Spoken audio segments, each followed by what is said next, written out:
Nag-antos ka sa imong mga balatian, nag-uul ka kung asa kakaron,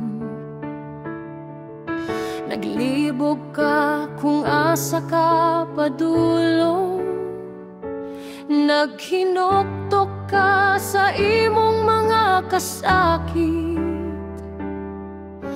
Ayaw kagul dangop sa Dios, surbol kaniya kay papahulayon kaniya, maluwas ka sa mga kapit.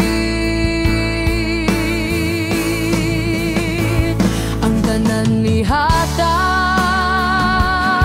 sa Dios, ang mga kasakit o kagulanan itugyan kaniya.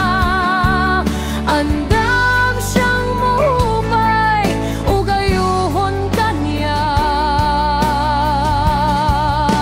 salig kaniya o siya na'y baha sa tanan.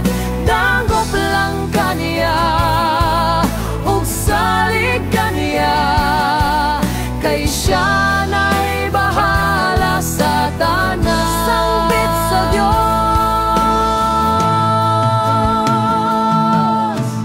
bisan nagdangoy ngoy ka sa kasakit, kabait haplas sa mga pagsulay paglutos,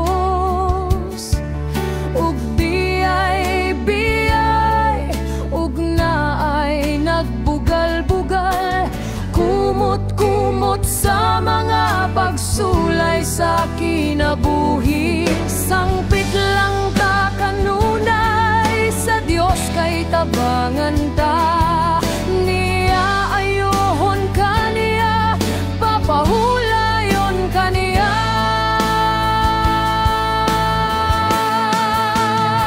Ang tanan ni hatag sa Dios, ang mga kasakit o kagulanan itugyan kaniya. Andam siyang muhubay